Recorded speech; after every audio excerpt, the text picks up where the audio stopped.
বন্যা দুর্গতদের সাহায্যের জন্য সৎসঙ্গ দেওঘরের 2 কোটি টাকা। গুয়াহাটির লোকসেবা ভবনে সৎসঙ্গের অন্যতম সহকারী সম্পাদক ডক্টর স্বপন কুমার বিশ্বাস অসমের মুখ্যমন্ত্রী ডক্টর হিমন্ত বিশ্ব শর্মার সঙ্গে দেখা করে এই সাহায্য তুলে দেন। অসমের ভয়াবহ বন্যায় ক্ষতিগ্রস্ত মানুষের উদ্ধার, ত্রাণ এবং পুনর্বাসন প্রক্রিয়া ত্বরান্বিত করার লক্ষ্যে এগিয়ে এসেছে দেওঘরের সৎসঙ্গ। ডক্টর বিশ্বাস পরম ত্রাণ তহবিলের অর্থের ডিমান্ড ড্রাফট আনুষ্ঠানিকভাবে মুখ্যমন্ত্রীর হাতে তুলে দেন। প্রকৃতি যখন রুদ্ররূপ ধারণ করে তখন মুহূর্তের মধ্যেই হাসি খুশি একটি জনপদ পরিণত হয় অসহায় মানুষের কান্নায়। এই বছর আসামের বিস্তীর্ণ অঞ্চল ভয়াবহ বন্যায় আক্রান্ত হয়েছে। অসংখ্য মানুষ নিজেদের ঘরবাড়ি হারিয়েছেন। কারো খাবার নেই, কারো মাথার উপর ছাদ নেই। অনেক পরিবার আজও অনিশ্চয়তার মধ্যে দিন কাটাচ্ছেন। কিন্তু এই দুঃসময়ে মানবতার এক উজ্জ্বল আলোকবর্তিকা হয়ে তাদের পাশে দাঁড়িয়েছে সৎসঙ্গ দেওঘর। পরম প্রেমময় শ্রী শ্রী ঠাকুরের মানব কল্যাণের আদর্শকে সামনে রেখে সৎসঙ্গ আসামের বন্যা দুর্গত মানুষের জন্য 2 কোটি টাকার সহায়তার হাত বাড়িয়ে দিয়েছে।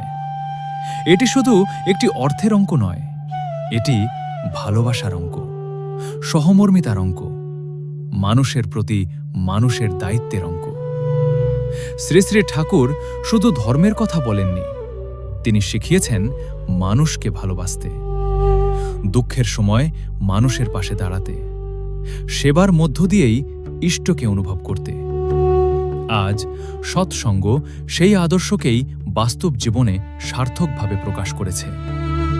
এ যেন শুধু একটি সাহায্য নয়, এ যেন হাজারো বিপর্যস্ত মানুষের হৃদয়ে নতুন আশার প্রদীপ জ্বালিয়ে দেওয়া।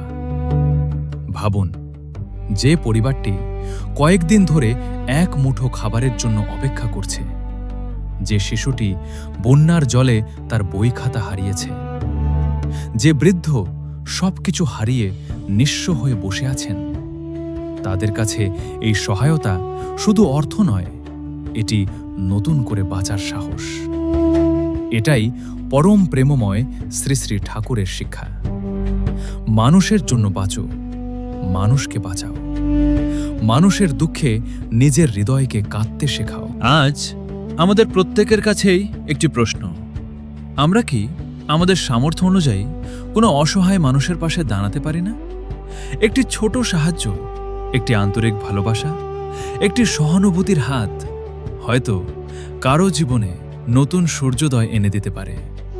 সৎসঙ্গ আজ শুধু 2 কোটি টাকার সহায়তা দেয়নি, দেখিয়ে দিয়েছে মানব সেবাই প্রকৃত ধর্ম, মানুষের কল্যাণেই ইষ্ট সেবা। আর এই আদর্শই পরম প্রেমময় শ্রী শ্রী ঠাকুরের জীবনবাণীর এক জীবন্ত প্রতিফলন। আসুন আমরাও প্রার্থনা করি আসামের সমস্ত বন্যা দুর্গত মানুষ শীঘ্রই স্বাভাবিক জীবনে ফিরে আসুন। পরম পিতার কৃপা তাদের জীবনে নতুন আশা, নতুন শক্তি, নতুন আলো নিয়ে আসুক। আর সৎসঙ্গের এই মহৎ উদ্যোগ আমাদের সকলকেই মানব সেবার পথে আরও এক ধাপ এগিয়ে যাওয়ার প্রেরণা দিক। পরম প্রেমময় শ্রী শ্রী ঠাকুরের চরণে কৃতজ্ঞ প্রণাম। মানব সেবাই হোক আমাদের সাধনা। জয় গুরু।